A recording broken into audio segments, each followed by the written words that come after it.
In this video, I will examine a different strategy for delivering health information to the public: education entertainment. The communication campaign is an in-your-face attempt to persuade.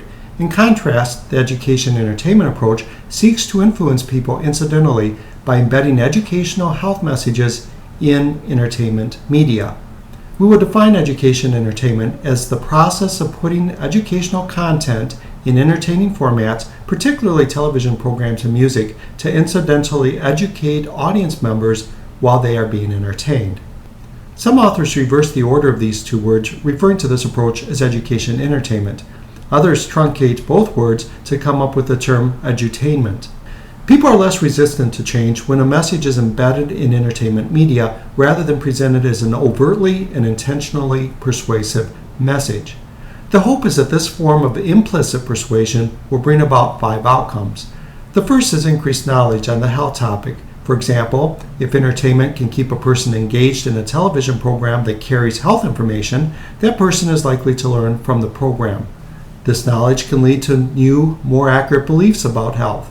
Our attitudes are built upon a foundation of belief. Well-founded beliefs should lead to more favorable attitudes toward the message and the change it is advocating.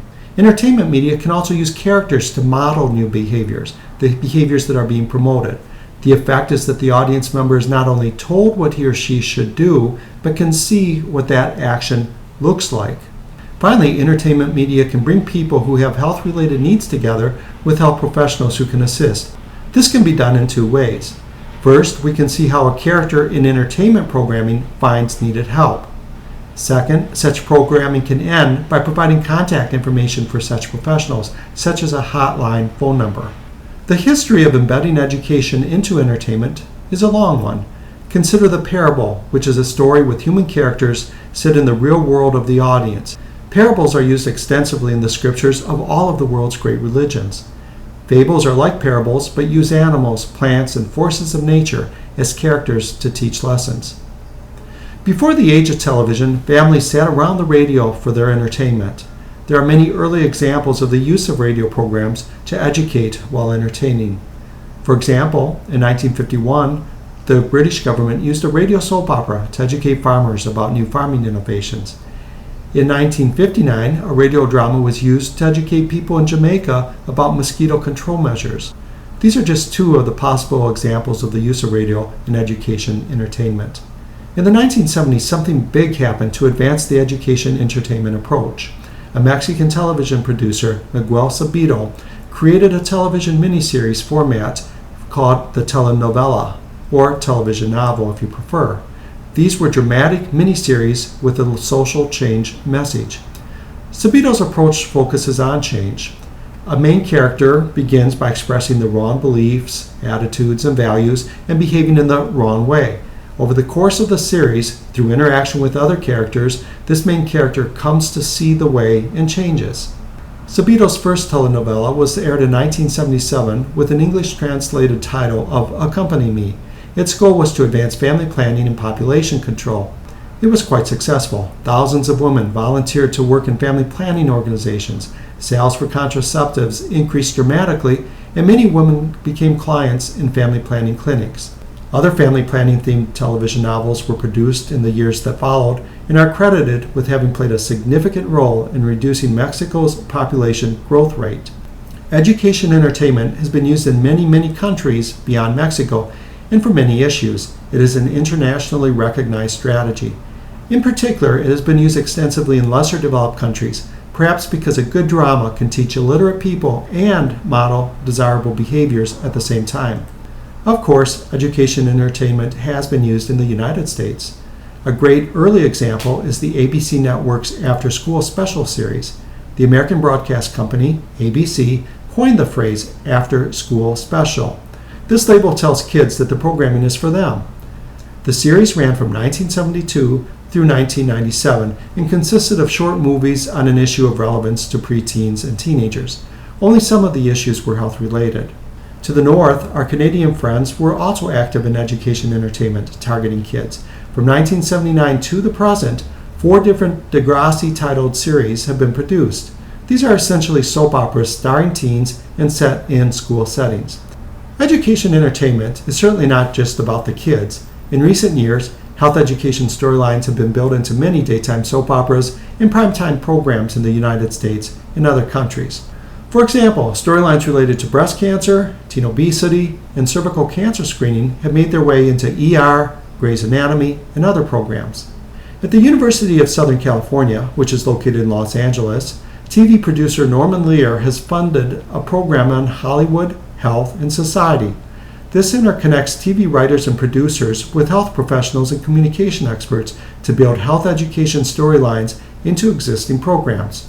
Hollywood, Health, and Society claims to have worked with Hollywood on over 550 such storylines in just the past 3 years. At this point, let's turn our attention to a consideration of how education entertainment works to improve health. Dr. Emily Moyer-Goose offers a model that summarizes research on this question. She proposes that entertainment features and programming, such as the use of engaging narratives, work to overcome people's resistance to change, leading people to adopt new beliefs, attitudes, and behaviors that are consistent with the story used to carry health-relevant information. Let's take each of the boxes in this model and expand on it. Dr. Moyer-Goose identifies 8 important entertainment features. Narrative structure refers to the use of stories in education. Parasocial interaction refers to the notion that viewers of engaging media often develop pseudo-type relationships with the characters in programming. We imagine interacting with them, think about what it might be to know them, and so forth. It is our liking of a character that makes this possible. Perceived similarity may also facilitate social interaction. Here I'm referring to your perception that the character in a narrative is like you in some way. Identification is an emotional and cognitive process whereby a viewer takes on the role of a character in a narrative. Have you ever watched a TV program or movie in which you imagine that the events happening to the character are actually happening to you? That's identification. Another concept used by investigators in the education entertainment approach is transportation. This term is used to describe the process whereby we get swept up cognitively and emotionally in the story. A person transported into the story might report later that they were totally engrossed in it. Enjoyment refers to the pleasure one experiences when listening to or viewing a good story. We watch entertainment media precisely because doing so brings enjoyment into our lives. The second set of variables in the model all concern factors that help the storyteller overcome resistance to change among audience members.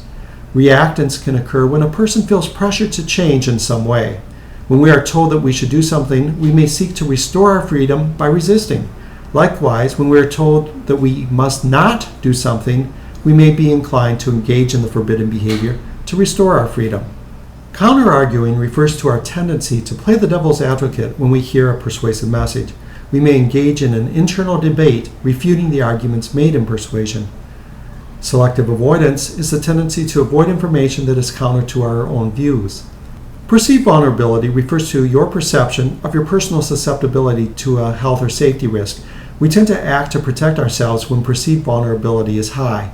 Perceived norms refer to our perception of how others in our reference group think and behave. We tend to behave in a way that is consistent with reference group norms. Self-efficacy refers to our perception of our ability to succeed in certain situations. Finally, outcome expectations are a person's estimation that a given behavior will lead to certain outcomes. Resistance to change is lessened when we believe that the behavior being advocated will, in fact, bring about the benefits described. Education entertainment seeks to overcome resistance to change in an effort to bring about outcomes in audience members that are consistent with the story's lesson. These outcomes include favorable attitudes toward the change being presented to audiences through the narrative, beliefs that support such attitudes, greater knowledge on the topic, and ultimately the real payoff, behavior changes that bring about better health. Let's bring everything we've discussed together in an expanded version of the model.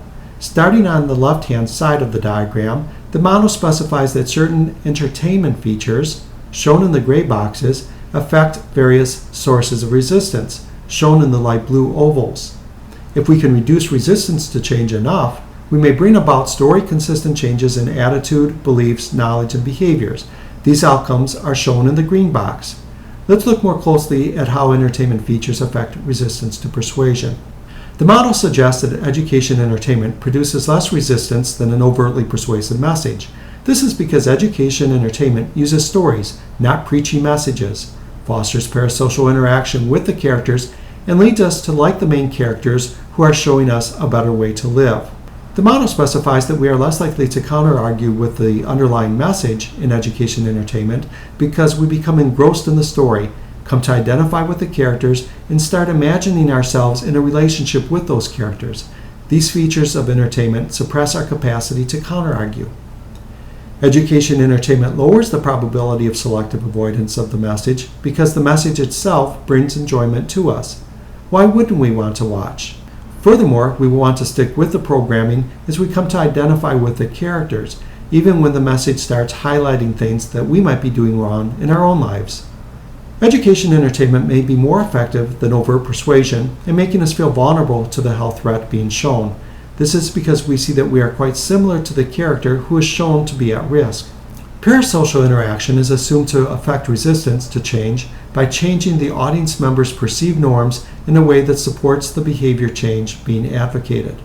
Resistance can also be overcome when a character perceived to be similar to the audience member is shown being efficacious. For example, by adopting the new behaviors being advocated.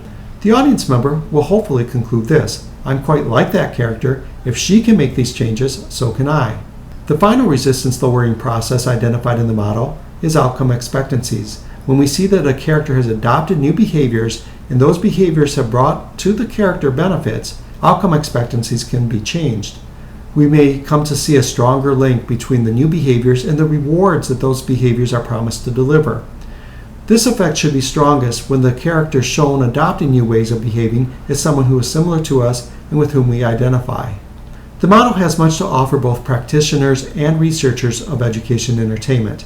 For writers and producers, such as producers of programming, it identifies the specific entertainment features that need to be built into the program.